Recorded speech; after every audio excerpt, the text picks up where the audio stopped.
Ladies and gentlemen, hello and welcome to another LEGO Train MOC Showcase video. This is for the TLR Class 242 Old Steamer. This is inspired by vintage locomotives, or at least that's what this is supposed to look like. This is not too dissimilar from the White Medallion version 2.0, mainly because this is just a modification of that model.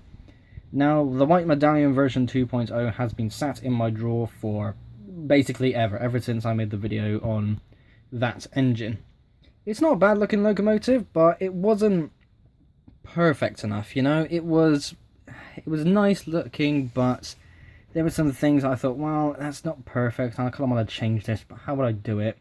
If I was going to get rid of this, and what would I, swap it out for? Time went by, and as I was making the new fleet of custom engines, I thought, you know what, now's a good time to, take this engine and give it a rebuild. So, what have I done? Let's go from the front and work our way from there. So, the cow catcher, the tool funnel, and basically this whole front section is basically the same. That was on the previous model and has carried through to this model. There are only 2 pilot wheels instead of 4. And there are 4 drive wheels instead of 2. The articulation point is about here, which is a bit odd given the gap, but I actually quite like that. And it also needs to be that way for it to go around points and corners. The cylinder detail is new as well. The previous version basically had this sort of sat on a big pin and just pivoted on these tiles, which was not too bad looking. It did actually look quite nice, but it was, it would fall out often. It was a bit clunky and weird, and this is more proper, more official. I do like this a lot. I'm particularly pleased about this white brick I found, the Technic brick. I have no idea what set has this brick in white, but I have some, and I used it. Now we've also got this smooth tile section here with these tiny little slopes, and this big old arch that covers the wheels. I think those look amazing, and it really brings out some style to this locomotive. It definitely brings out that vintage theme, and it just works. It's amazing. That's mainly because of the XXL wheels that I'm using. Previously, it was a single driver, which had one of these flange wheels on each side. These are blinds, and this is a single rear wheel, and this is all connected on one rigid base. That is a good thing because it allows me to use both flange and blind drive wheels, and also create a more sturdy base for the boiler and the cab, and not have to worry about more articulation points for it to go around points and corners. The boiler is much tidier as well. There was a section around here where it was 6 studs wide, but it was a bit odd and it was above the only drive wheel. So since I've got 2, I've had to kind of remove it for the sake of consistency. And I've got these tiles along the top to, again, make it look smoother, make it look nicer. These domes were 1 brick taller previously and were a bit more spread out. But again, given the changes, they're smaller and more close together, and I think they look quite nice. You could look at it slightly differently, only have 2, do something like that maybe, or even just spread them out a bit more, something like that.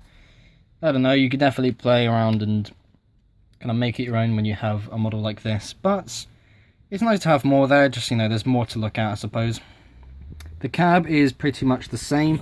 It's the same shape, same size, the same minifigures are in there as well, so there's nothing really to focus on there. And all in all, the boiler does look much nicer. Sadly, the drive wheels aren't gripping the floor. That is because the carpet is not a flat surface, so the track kind of dips downwards. And the drive wheels don't have a lot to grip onto. It doesn't help that the flange wheels are, well, half of them are flange wheels, so it doesn't really have a lot to really grip onto. Yeah, but that's okay. It's not as if, this is going to get seen a lot of action anyways. The tender, however, is almost the same. The only difference that I can remember, I don't know if I added these tiles on after the modification. I don't think so, so I'm going to leave those for now. The only one that I do remember making is these 1x8 tiles along the side. I'll be able to take one off to show you. Here we go. So yeah, these 1x8 tiles that have a rail on them, or whatever you want to call it. These were replacing some side stud tires, what's the word I'm looking for? Bricks. Tires. Where did that come from? I meant to say tile, so yeah. But those are in replacement of some side-studded bricks that basically brought this out to 8 studs wide. Now there are a few sections of this train that are 8 studs, like these slopes here, the use of these Technic bricks for the piston rod details. But it's never really been 8 studs. You got things like these hand bricks here, the stairs, again. You can get away with the piston rod details. That would bring it out to total out 7 studs, but it's never truly 8. So to see it that wide along the top there wasn't really nice, so I replaced them.